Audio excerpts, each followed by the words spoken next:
The crime survey for England and Wales showed that 1.6 million women and 757,000 men had experienced domestic abuse between March 2019 and March 2020. Are you happy to share your story? Yeah, absolutely I am. Where were you in your life before this started? I was young. I was 19. I had very little life experience. I met him at a party. I was just due to go away and work I think I lived in Cambridgeshire at the time. I was due to go and work away in Cheshire, and I met him the night before I left to go and work in Cheshire. And how was it when you first got together? Oh, I was 19. What do you imagine it was like? It was exciting. It was fun. We did lots of things, made me feel very grown up. If you can remember, the first time when things started to get abusive, what were the first signs that you saw? Initially, before the violence started, his drinking escalated. I didn't realise that he was a heavy drinker, and that was kind of towards the end of the first year. He started to drink a lot, and he was drunk a lot. So that should have been enough of a heads up for me anyway. But he took me on holiday to St Lucia. Up until that point, it was about a year, everything had been fine. No sign of any nastiness, nothing like that. So this holiday in St Lucia, we had been invited out to a street party by the staff at the resort. So we went out, had a brilliant night out, street party, it was fantastic, drinks, all that sort of stuff. And then when we got home with the guys from the resort, we went to the beach, sat on the beach, and one of the employees grabbed my hand and pulled me down onto his lap. And I didn't really think anything of it because I was with somebody. It was just a thing. And my boyfriend's attitude suddenly changed. He wouldn't speak to me, and he went very sort of stony-faced. So the evening ended and we went back to the apartment, and in that apartment there were 2 double beds, and we got into bed and he wouldn't talk to me. So I said, fine, if you're going to be like that, I'm going to sleep in the other bed. So I got into the other bed, and then the next thing I know, he's jumped on top of me in the bed and he's screaming right in my face. And I'm not very good with confrontation or anger or someone shouting, and he was right in my face shouting at me. So I don't know if I pushed him off, I can't remember that bit, but I got out of the bed and I went to go to the bathroom. He grabbed my hand and pulled me really hard, and I hit my head on the wall, which knocked me out. And I remember him scooping me up and him going, stop messing about, and threw me on the bed when I came to at that point. And then I ran out the apartment and went and hid.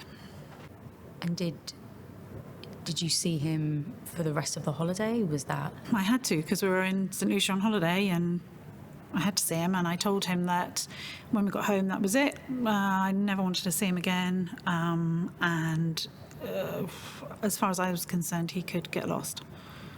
However, we were still on holiday. I don't think it was that far into the holiday. And we started to have a good time, and he was very sorry, I'll never do it again. It's because I love you, blah, blah, blah. And when we got home, we stayed together, stupidly. As this abuse escalated, I mean, was it just physical, or were there other aspects involved? Yeah, very much. It wasn't just physical, it was verbal abuse as well. He would say things about the way I looked. For example, I broke my nose on a horse's head. It swung its head round into my face and really smashed my nose quite high up. And I had to have it reset. And he said to me that I could have my nose and jaw done at the same time, suggesting that my face wasn't pleasant. That escalated, that side of it. So gradually making me feel really awful about myself. And then the violence, it started with pushing, shouting. I think the climax was when he punched me in the face. He had tried to strangle me one time. He I was in the car after he punched me in the face, I was in the car trying to get away, and he punched the window of the car, and it went straight, broke the window of the car, which was quite terrifying. And I managed to get away from him, but I kept going back to him. Did you reason with the abusive behaviour at all? Very much so. Having come from quite a dysfunctional, not very normal upbringing, with very angry, shouty parents, it was they were my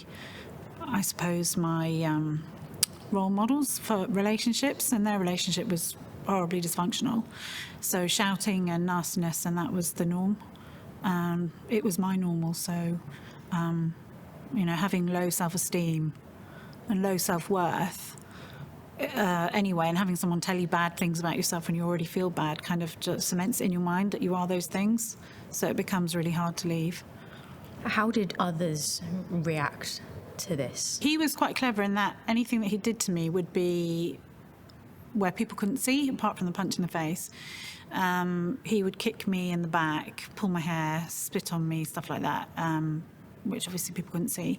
There's only one memory that I have of people knowing what was happening and not helping me.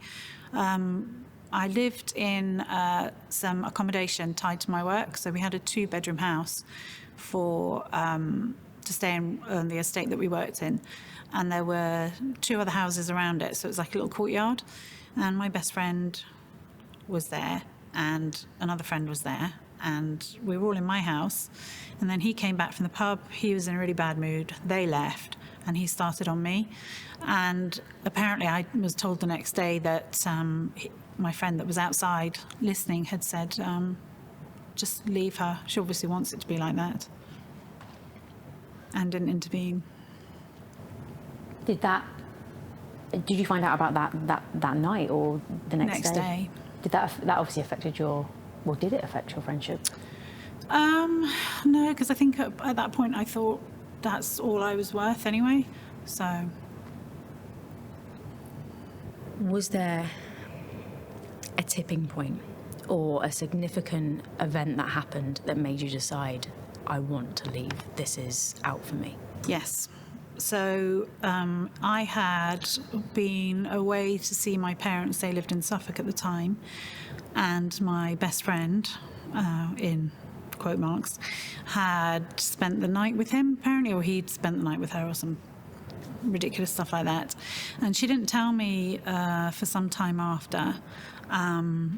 And she said that she was scared, like he'd never shown any violence to anyone apart from me, and she said that she was scared, so she didn't kick him out, blah, blah, blah, nothing happened, blah, blah, blah. I don't know whether that did happen or not, but at that point, the betrayal was too much, and I went to my boss at the time and said, I think he's going to kill me, I have to leave, and they helped me. How did that feel to have your boss help you? Liberating but terrifying. I'd never been on my own, I suppose. So it was, and to be in the mental state that I was in, it was so fragile from what he had done and said. It was terrifying. And do you mind me asking how long had this been since you'd first gotten with this guy? In total, we were together 3.5 years. So my boss had summoned us up to their main house and said, "You're both sacked, but Belly, you have to stay because we need someone to take your place. You can't just leave the animals, so you have to stay." Prior to that, they'd taken me aside and said, "This is what's going to happen, but you're not really sacked. We just need to get rid of him." So we went through the motions of doing that, and he had to leave immediately. So I helped him pack his stuff. And I remember packing his stuff and taking it to my car and it was almost like an out-of-body experience. Like I went into some sort of disassociative state because I couldn't believe what was happening. Being in that environment for 3.5 years, how did that affect your life immediately coming out of the relationship? Where was your mindset at? I was very angry. apparently, very angry. My judgment was way off on people. I've always been a terrible judge of character, and it still hasn't improved following that event, unfortunately. It took me a long time to be able to walk with my head up and not feel like I was this piece of rubbish, this ugly, stupid, worthless thing that he had, made me feel. So let's talk about recovery and healing. What steps, if any, have you taken to heal? Personally, I'm very good at denial or sweeping things under the carpet until the carpet gets too lumpy. But yeah, I don't think I took any steps to heal really until probably when I hit 40. I reported to my doctor that I was having, intrusive thoughts, and I was referred for psychiatric assessment and then psychotherapy and medication. What advice would you give any women going through this at the moment? I would just urge women to be really vigilant when they're with somebody, particularly in the early days, and to have a no-strike policy. I don't mean strike as in hit. I mean, since then, if someone talks to me disrespectfully or aggressively, they're done, cut out of my life, because I know if you accept that once, it will escalate, and there's no saying where it's going to end. So I would urge women to just be really, really cautious. Where are you with your life right now? I'm happily single with my life right now. I am very careful about who I consider dating. And I have a daughter now who's more important to me than anything. So I won't take any risks with bringing anybody else into the home. Have you got any final comments about the lasting impact of what has happened to you? I think that it's really important to get talking therapy help afterwards, because the damage that these people do is so insidious and is so harmful to your very core of self-belief that I don't think individuals are equipped to deal with that. I think it's something that takes qualified help to try and get you to understand that it wasn't your fault, you didn't make them do it, and that you're not those hideous things that they said you were. Thank you. You're welcome. Domestic abuse or violence can happen to anyone. And anyone can be an abuser. If you need support, there are ways that you can find it. You could talk to your doctor. Health visitor or midwife. For women, you can call the free phone National Domestic Abuse Helpline. Run by Refuge for free at any time, day or night.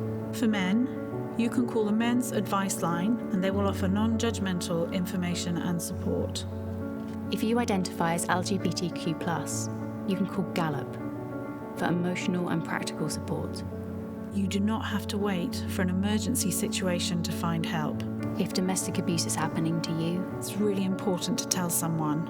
And please remember, you are not alone.